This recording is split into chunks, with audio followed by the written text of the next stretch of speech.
Assalamualaikum warahmatullahi wabarakatuh. Bagaimana kabar Anda sekalian? Alhamdulillah ya, kemarin kita sudah melaksanakan serangkaian ujian akhir semester dan ujian pengendali mutu. Tentunya Anda penasaran dengan hasil jawaban UPM Anda, terutama untuk mata kuliah aljabar linear. Alhamdulillah hari ini saya menyempatkan membuat video pembahasan ujian pengendali mutu mata kuliah aljabar linear.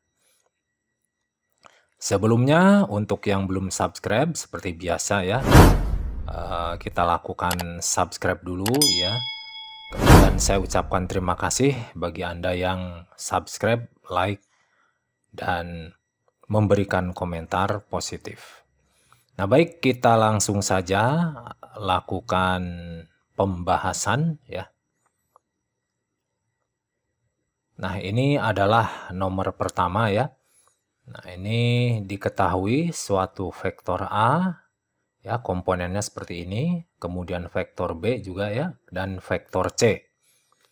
Kita di sini akan menentukan menjawab beberapa pertanyaan. Yang pertama adalah hasil dari 3A plus setengah B min 2C. Nah, A, B, C ini adalah vektor. Nah, tentu saja Anda bisa menjawabnya dengan baik ya. Nah, seperti ini. 3A, 3 ini skalar. 3 dikali dengan vektor A 23 min 4, kemudian ditambah setengah kali vektor B yaitu 4, 2, 6, dan kemudian min 2 dikali vektor C yaitu 5, 1, min 5. Hasilnya seperti ini ya. Kemudian kita sederhanakan, hasilnya adalah seperti ini, min 2, 81 komponennya. Kalau kita tulis dalam bentuk vektor satuan terhadap X, Y, Z, maka boleh ditulis seperti ini. Min 2I plus 8J plus K. Nah, IJK ini adalah vektor komponen satuan terhadap sumbu X, sumbu Y, dan sumbu Z. Kemudian untuk nomor 2, kita akan menghitung panjang masing-masing vektor A, B, dan C. Nah, ini tentunya Anda dengan mudah ya dapat menghitungnya. Nah, ini untuk vektor A dilambangkan seperti ini panjangnya. Nah, kita hitung aja kuadrat dari komponennya. 2 kuadrat tambah 3 kuadrat tambah min 4 kuadrat, hasilnya adalah 4 tambah 9 tambah 16. Hasil akhirnya akar 29. Kemudian panjang vektor B 4 kuadrat tambah 2 kuadrat tambah 6 kuadrat. Jadinya adalah akar 16 tambah 4 tambah 36. Hasilnya adalah akar 56. Dan kemudian vektor C caranya juga sama. Dihasilkan akar 51. Kemudian pertanyaan yang C, tentukan hasil dari A cross C. Ini perkalian silang ya. Kalau perkalian silang itu menggunakan konsep determinan. Nah, seperti ini ya. Ini boleh ditulisnya seperti ini, boleh. Nah, boleh juga ditulis seperti ini ya, dalam bentuk ekspansi. Ekspansi kofaktor.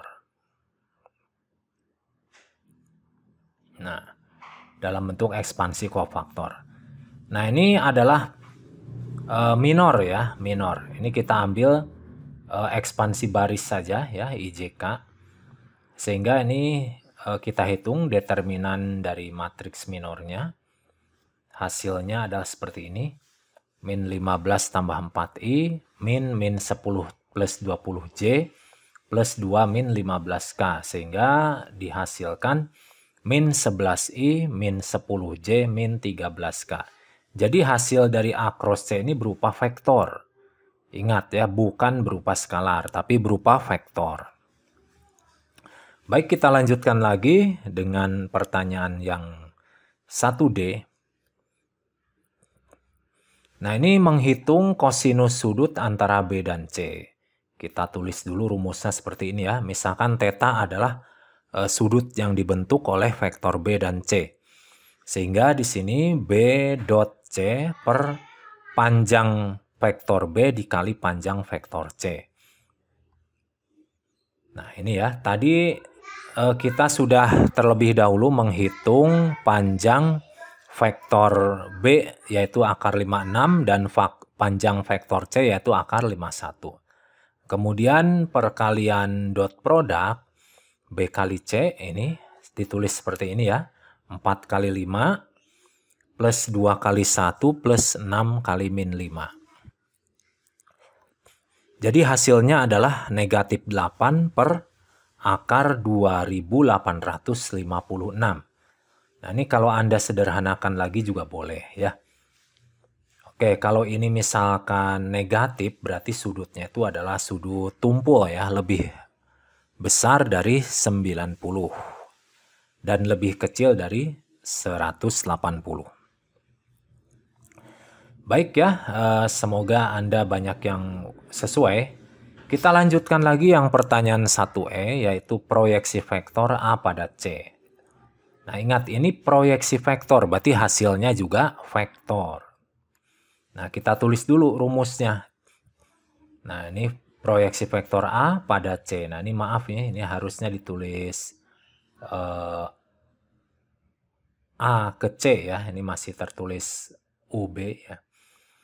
Nah, di sini A kali C per panjang vektor C kuadrat kali vektor C.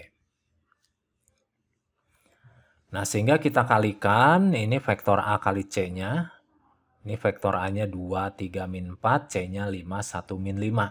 Sehingga kita kalikan 2 kali 5 ditambah 3 kali 1 ditambah min 4 kali min 5. Dibagi panjang vektor C tadi sudah dihitung yaitu akar 51. Dikuadratkan dikali dengan vektor C yaitu 5, 1, min 5. Nah, hasilnya seperti ini. Nah, ini berupa kelipatan dari vektor C. Maaf, iya betul, vektor C ya, ini 51 min 5. Dan ini 33 per 51-nya adalah bilangan skalar ya. Lebih kecil dari 1, berarti ini lebih pendek dari vektor C ini proyeksinya. Nah, itu adalah nomor 1 ya. Kemudian kita lanjutkan pembahasan ke nomor 2. Nah, ini pembahasan nomor 2 ini adalah membuktikan apakah V ruang vektor atau bukan. Di sini V itu didefinisikan adalah kumpulan pasangan ya. Pasangan seperti titik koordinat. A dan B-nya adalah bagian dari bilangan real gitu ya. Nah, di sini V itu didefinisikan pada operasi penjumlahan dan perkalian skalar sebagai berikut. Nah, di sini perkalian skalarnya A tambah B, AB tambah CD ya. Sehingga di sini A ditambahkan dengan C, B ditambahkan dengan D.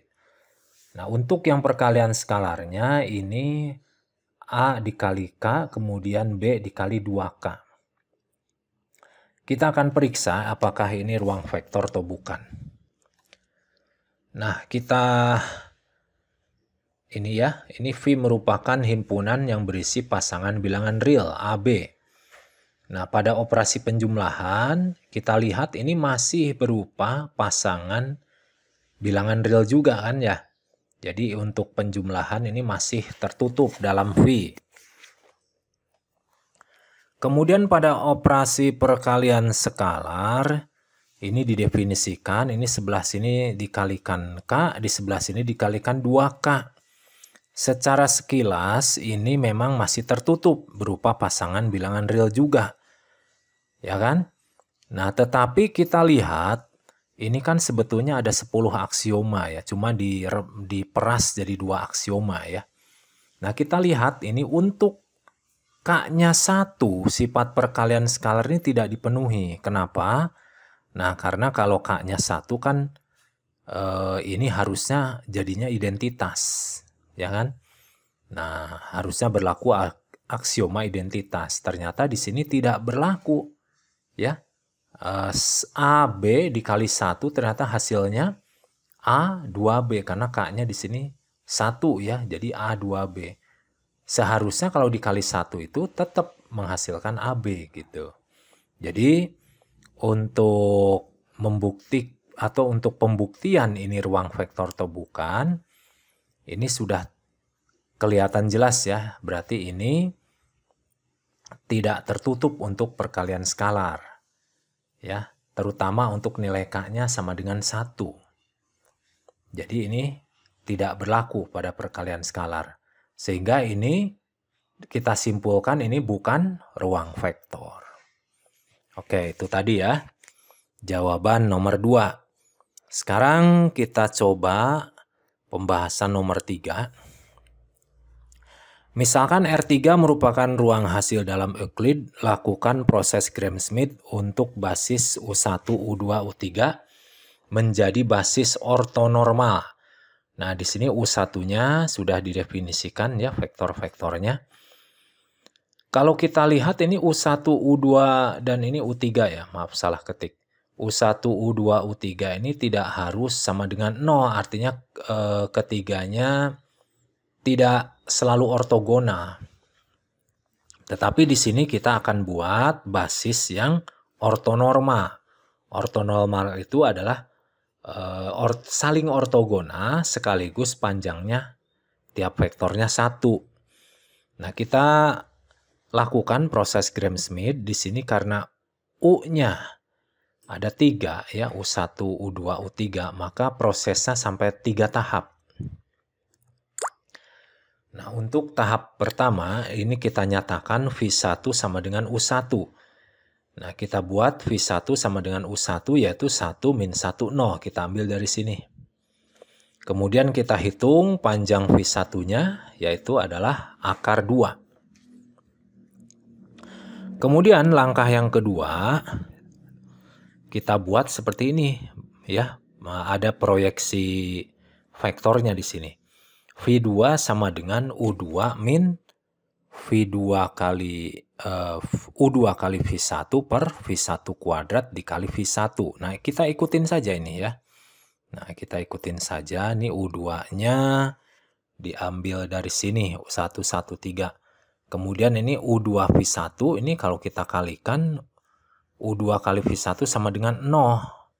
Ya, sama dengan 0. Ini 0 per V1 kuadrat, ini jadi 2.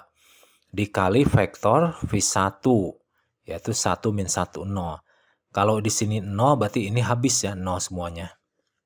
Sehingga vektornya 1, 1, 3. Nah, kebetulan V2 berarti masih sama dengan U2 ini. Kemudian kita hitung V2-nya yaitu akar 11. Nah, kemudian yang langkah ketiga kita bentang lagi ya. Nah, kita bentang lagi menjadi 2 ya. Berarti V3 sama dengan U3 min, nah di sini inner ya, inner produk U3 dan V1 per V1 kuadrat kali V1 dikurangi lagi U3 inner produk U3 dan V2 per V2 kuadrat kali V2. Kemudian kita ikutin saja ya, di sini U3 kita taruh di sini 120. U3 V1 yaitu min 1 per 2 dikali vektor V1 ini. Kemudian U3 kali V2 kita kalikan hasilnya adalah 3. Dibagi panjangnya dikuadratkan yaitu 11 kali V2 yaitu 113. Sehingga hasil akhirnya adalah, nah ini vektornya pecahan ya komponennya ya. Kemudian kita hitung panjangnya yaitu hasilnya 9 per akar 22. Nah, ini adalah vektor-vektor untuk V1, V2, dan V3-nya. Nah, kalau kita lihat ini V1, V2, V3 ini saling ortogonal ya. Saling ortogonal. Kemudian untuk membuat basis ortonormal berarti kita buat vektor satuan dari V1, V2, V3. Ya, caranya berarti vektor satuan V1 ya V1 dibagi panjangnya ini. Nah, kita buat anggap saja sebagai Q1 ya. Q1 itu vektor satuan dari V1 ya. Nah, V1 per panjang vektor V1. Hasilnya seperti ini. 1 per akar 2 min 1 per akar 2 dan 0. Demikian pula untuk Q2, ini V2 per besarnya vektor V2, yaitu 1 per akar 11, 1 per akar 11, dan 3 per akar 11. Kemudian yang Q3 juga demikian ya. Nah, kalau kita sederhanakan hasilnya 3 per akar 22, 3 per akar 22, min 2 per akar 22. Kalau kita kali-kalikan ini saling 0 ya. Q1 kali Q2 itu 0. Q1 kali Q3 juga 0. Dan Q2 dengan Q3 juga kalau dikali titik itu hasilnya 0. Berarti ini adalah basis dari basis ortonormal dari U1, U2, U3, yaitu Q1, Q2, Q3. Gitu ya. Ya, semoga Anda banyak yang betul ya. Kemudian kita bahas nomor 4, ini adalah menentukan nilai dan vektor eigen dari matriks A. Ini matriksnya ukurannya 2x2, kita buat dulu persamaan karakteristiknya seperti ini. Berupa determinan lambda kali I min A sama dengan 0. Sehingga kalau kita tulis dalam bentuk ini ya determinannya, berarti lambda min 1 ini 4, ini min 2, ini lambda min 7. Dideterminankan sama dengan 0. Berarti kita kalikan ya.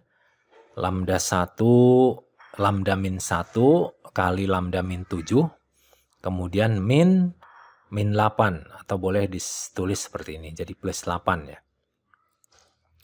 Kalau kita jabarkan ini ya menjadi seperti ini, lambda kuadrat min 8 lambda plus 15. Nah, dari sini kita dapatkan persamaan kuadrat sehingga ini kita faktorkan menjadi lambda min 3 kali lambda min 5. Nah, dari sini ketahuan lambdanya adalah berapa lambdanya yaitu atau nilai eigen ya. Nilai eigennya 3 atau 5. Nah, ini nilai eigennya sudah ketemu. Kemudian kita tentukan sekarang vektor eigen yaitu X di sini ya. Nah, kita tulis dulu dalam bentuk seperti ini. Nah, ini buat dalam matrik ya, kemudian dikali X sama dengan 0. Nah, kita akan mencari X-nya ini. Nah, X-nya kita buat dalam dua komponen tentunya ya, yaitu X1, X2. Nah, sekarang untuk lambda sama dengan 3, berarti kita tulis ya, di sini kita substitusi ya ke dalam persamaan ini. Lambdanya kita buat 3, kita masukkan, sehingga menjadi bentuk seperti ini ya. Nah, kemudian kita dapatkan sistem persamaannya seperti ini. 2x1 plus 4x2 sama dengan 0. Nah, seperti ini berarti kita buat dalam parametrik. Nah, di sini x1 sama dengan min 2x2. Seandainya kita buat dalam parameter, x2-nya kita nyatakan dengan T, maka X1-nya adalah min 2T. Nah, kemudian kita tulis lagi ya X-nya, yaitu X1, X2. X1, X2. Nah, di sini X1-nya kita ganti min 2T dan X2-nya kita ganti T. Nah, T-nya kita bisa keluarkan. Sehingga T kali vektor min 2 dan 1. Jadi ini adalah T itu semacam kelipatan ya. Kalau T-nya 1 berarti vektor eigennya ya min 21. Kalau T-nya 2 berarti vektor eigennya min 4 dan 2. Nah, begitu seterusnya. Jadi tergantung nilai T yang diberikan. Tapi tetap dia basisnya adalah vektor min 2, 1 gitu. Oke, maka dia adalah menjadi vektor eigen untuk lambda sama dengan 3. Nah, jadi vektor basisnya adalah min 2, 1. Sekarang untuk lambda sama dengan 5, kita substitusikan. lambdanya 5 sehingga bentuknya menjadi seperti ini ya. Kalau kita sederhanakan menjadi bentuk di bawahnya seperti ini. Kemudian kita buat dalam persamaan linier. Hasilnya 4x1 plus 4x2 sama dengan 0. Kalau kita buat sederhana lagi ya, berarti x1 sama dengan min x2. Nah, kalau kita buat dalam parameter x2 sama dengan t, maka x1-nya sama dengan negatif t. Nah, sehingga kalau kita tulis lagi, nah bentuknya seperti ini. X1 ini kita ganti min t, X2-nya kita ganti t. Kalau t-nya kita keluarkan ini berarti yang di sini adalah min 1 dan 1. Nah, jadi vektor basis pada ruang eigen untuk lambda sama dengan 5 ya ini ya min 1, 1. Jadi di sini ada 2 ya vektor basisnya. Yang pertama dari yang lambda sama dengan 3. Ya, ini min 21. Yang kedua adalah dari lambda sama dengan 5. Jadi min 1, 1. Nah, itu ya. Mudah-mudahan Anda banyak yang sesuai dengan jawaban saya. Oke, kita lanjutkan lagi ke nomor 5. Nah, di sini kita akan menunjukkan apakah bentuk transformasi di bawah ini merupakan transformasi linear atau bukan. Di sini kita harus membuktikan 2 hal, yaitu yang pertama adalah sifat homogenitas. Kemudian yang kedua adalah sifat aditivitas. Nah, pertama kita akan kalikan dulu dengan skalar ya dari vektor ini, xy ini. Kita kalikan skalar sehingga ini di sini x-nya kita kalikan k. Di sini y-nya juga kita kalikan k sesuai dengan inputannya gitu ya. Nah, di sini juga kalikan k, ini kalikan k. Nah, setiap x kita kalikan k, begitu juga dengan y. Nah, dari sini kita dapatkan k-nya kita keluarkan ya. Kita keluarkan sehingga ini ada k semua di luar, kita keluarkan lagi. Nah, ini berarti k dikali 2x plus y, x min y, x plus y. Nah, kita tahu ini sendiri adalah transformasi yang standar yang di atasnya ini.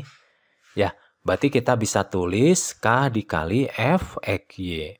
Sehingga dari sini dia sudah memenuhi sifat homogenitas. Nah, lalu untuk lebih lengkapnya juga kita harus membuktikan sifat aditivitas. Nah, sekarang kita coba X-nya itu kita buat dalam penjumlahan, yaitu X1 plus X2. Demikian pula Y-nya kita buat dalam penjumlahan Y1 plus Y2. Nah, di sini X-nya kita ganti dalam X1 plus X2. Demikian pula Y-nya kita ganti ya dalam Y1 plus Y2. Ini juga mengikuti. X-nya direntang dalam penjumlahan ya, demikian pula Y-nya. Kemudian kita operasikan, kita kali-kalikan dalam kurung. Nah, bentuknya seperti ini ya. Kemudian kita kumpul-kumpulkan X1 dan Y1. Nah, sehingga bentuknya seperti ini. Nah, sini X1, Y1 ya. Nah, ini kita sesuaikan dengan yang ada di soal. Ternyata sesuai ya. Ternyata sesuai. Dan ini ternyata bentuknya adalah penjumlahan semuanya ya. Jadi kalau kita pecah jadi 2, ini bentuknya seperti ini. Ini sendiri adalah transformasi terhadap X1 Y1 dan di sini transformasi terhadap X2 Y2 sehingga dapat kita tulis seperti ini. Nah, jadi ini memenuhi sifat aditivitas karena sudah bisa dipisah atau dipecah dalam bentuk penjumlahan. Nah, ini adalah pembahasan nomor 5 ya. Semoga dari kelima soal ini Anda sesuai semua dan mendapatkan hasil yang bagus. Nah, misalkan ada yang belum sesuai atau misalkan Anda bertanya-tanya kenapa nilai saya sebesar ini gitu ya. Berarti Anda tinggal lihat aja pembahasan ini. Kalau misalkan banyak yang sesuai ya berarti ya Anda optimis gitu ya. Kalau yang tidak ada yang sesuai ya berarti Anda harus tingkatkan lagi. Anda harus mendalamin lagi ya. Belajar lagi lebih intens untuk aljabar linear ini. Baik, itu dulu dari saya. Semoga bermanfaat ya. Terima kasih. Wassalamualaikum warahmatullahi wabarakatuh.